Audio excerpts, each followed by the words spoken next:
కానీ రాజకీయాల్లోకి రావాలి అనేది మీ సొంత నిర్ణయమేనండి?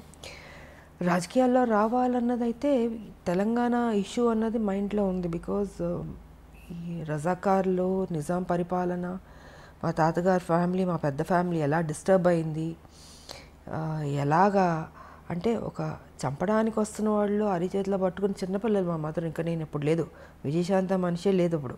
ఇంకా మా మదర్కి మ్యారేజ్ అవ్వలే, ఆవిడ యంగ్, ఆవిడ పెద్ద ఫ్యామిలీ. సో అక్కడి నుంచి చంపడానికి వస్తున్నారనేప్పుడు మా తాత ఏం చేశారు, ఆస్తి మొత్తం ఏటూరు నగరం మొత్తం వదిలి చెన్నైకి వెళ్ళిపోయారు. ఏం చేస్తారు ఇంకా, నా కుటుంబాన్ని బతికించుకోవాలని దీంతో అందరిని తీసుకుని చెన్నైకి వెళ్ళిపోయి ఇంకా అక్కడ ఉండి దాని తర్వాత అందరు పెద్దోళ్ళు అయ్యి ఒక కథ. ఇంకా మా పిన్ని ఆవిడ ఈ సినిమాలు, దాని తర్వాత మా మ్యారేజ్, మా మదర్కి మ్యారేజ్ అవ్వడం. ఆ తర్వాత విజయశాంతి పాత్ర ఎప్పుడో వచ్చింది, ఒక అమ్మాయి పుట్టి. అప్పుడు హైదరాబాద్లో ఉండేవారు మా మదర్ ఫాదరు, డాడీ ఇక్కడ జాబ్ చేస్తూ ఉండేవారు. సో మా మదర్ ఇక్కడ కన్సీవ్ అయింది ఆవిడ, అండ్ డెలివరీకి చెన్నైకి వెళ్ళింది అప్పుడు. సో ఇలాగా విజయశాంతి అప్పుడు బయట ప్రపంచానికి వచ్చింది.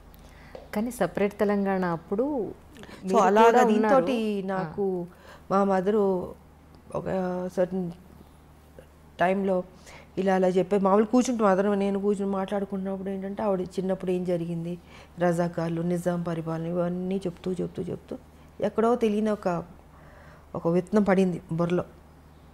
సరే ఆ సాఫ్ట్ కార్నర్ అలా అలా వచ్చి ఒక స్టేజ్లో తెలంగాణ అన్న దీని మీద ఒక టాపిక్ వచ్చినప్పుడు ఇంకా మా హస్బెండ్ కూడా yes you have to do అన్నది. ఇంకా ఆయన నన్ను టైం వచ్చింది, ఎంటర్ ది డ్రాగన్ లాగా వార్ ఫీల్డ్లోకి దిగు అన్నది ఇంకా ఆయన చెప్పడం, మనం దిగడం మొదలుపెట్టాం. 1998 జనవరి 26 బీజేపీలో చేరడం జరిగింది.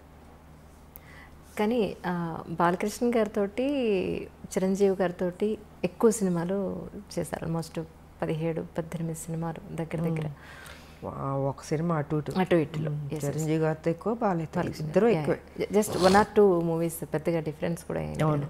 అయితే నిప్పురవ్వ సినిమా తర్వాత మళ్ళీ బాలకృష్ణ గారితో చేయకపోవడానికి అంటే తర్వాత స్టోరీ ఏమి సెట్ కాలేదంటారా? తర్వాత చేయకపోవడానికి కానీ ఎవరితో చేయకపోవడానికి కాదమ్మా, పరిస్థితులను బట్టి ఆ రోజుకి వేరే సినిమాల కమిట్మెంట్లను బట్టి. ఇప్పుడు ఒక సినిమా వచ్చినప్పుడు మనం చేయగలుగుతాం, బాగుంటే చేస్తాం.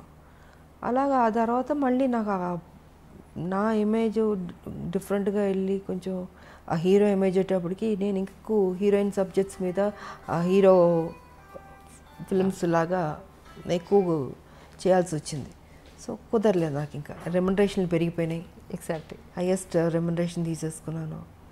సో న్యాచురల్గా నేను ఒక హీరో అయిపోయాను కాబట్టి ఇంకా నా సినిమాలు నేను చేసుకుంటూ ముందుకు వెళ్ళాల్సి వచ్చింది. అలాగా గ్యాప్ వచ్చింది, అంతేగాని ఇంకేంటి. ఒక హీరోయిన్గా అప్పటి వరకు హీరో పక్కన హీరోయిన్గా యాక్ట్ చేసిన ఒక హీరోయిన్, టాప్ మోస్ట్ హీరోయిన్. మీరు ఆల్మోస్ట్ టాప్ మోస్ట్ హీరోలు అందరితో కలిసి మీరు వర్క్ చేశారు. 60 మంది ఉంటారు అనుకుంటా, బహుశా 60 మంది హీరోలతో అనుకుంటారు. ఎగ్జాక్ట్లీ అంటే కొత్త వాళ్ళు, చిన్నవాళ్ళు, మా అందరూ ఆల్ అండ్ ఆల్. సో అలాంటి ఒక హీరోయిన్ తర్వాత మిమ్మల్ని బేస్ చేసుకుని స్టోరీస్ రావడం అనేది మొదలయ్యేది. దాని తర్వాత అలాంటి హీరోయిన్ని మళ్ళీ ఒక హీరో పక్కన పెట్టడం అని అంటే అది ఆల్మోస్ట్ ఇద్దరు హీరోల బరువు, ఒక మాట చెప్పాలంటే. అది కథాపరంగా కానీ ఆర్థికంగా అంటే హీరో ఇమేజ్ వచ్చిన తర్వాత కూడా గ్యాంగ్ లీడర్ చేశాను కదా. గ్యాంగ్ లీడర్ చేశాను, మెకానికల్ చేశాను. సో చేశాను నేను, బట్ ఎక్కువ దాని మీద నేను ఫోకస్ పెట్టాను. ఇంకా హీరో ఇమేజ్ ఒకటో రెండో తప్ప, ఇంకా దాని తర్వాత కుదరలే. ఒక హీరోయిన్కి హీరోయిన్ సెంట్రిక్ మూవీస్ రావడం అనేది ఇక అది పీక్ పరాకాష్ట అంటారా మీ ఉద్దేశ ప్రకారం? అంతే కదా, నేనే ఊహించుకోలేదు అసలు నా లైఫ్లో ఇలాగ ఒక హీరో ఇమేజ్ వస్తుంది, నేను యాక్షన్ సినిమాలు చేస్తాను, ఎంత రిస్క్ తీసుకుంటాను, ఎంత హైయెస్ట్ పేడ్ హీరోయిన్ అవుతాను, నేను నా లైఫ్లో నేను ఊహించలేదు. నిజంగా అది గాడ్ గిఫ్ట్ అనే చెప్పాలి. ఇప్పటికి ఇది ఎలా జరిగిందో నేను అనుకుంటాను అప్పుడప్పుడు కూర్చున్నప్పుడు, ఇది నిజమేనా, ఇది అంత మాయా ఒక్కోసారి. బట్ అది మాయే, లైఫ్ అంటే మాయే, ఏం ఉండదు. ఉన్నంతసేపే నాది అది ఇది అనుకుంటాం. చనిపోయిన నెక్స్ట్ మూమెంట్ ఎప్పుడు బాడీ తీసేస్తారు అనుకుంటారు. సో ఏది తీసుకెళ్ళాం మనం, ఒకటే ఒకటి తీసుకెళ్ళేది, ఒక మంచి పేరు ఒకటే తీసుకెళ్తాం. ఉన్నంత వరకు మంచి చేసామా, ఎగ్జిట్ అయ్యామా, అదే చూసుకోవాలి. 10 మందికి ఉపయోగపడాలి, ఆ హెల్పింగ్ నేచర్ ఉండాలి.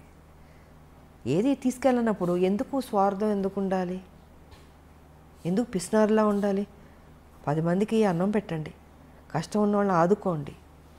మీరు చనిపోయేటప్పుడు ఏమో తీసుకెళ్ళరు కదా, మరి ఎందుకు ఆ మెంటాలిటీ ఎందుకు అలా ఉంటుంది మీకు?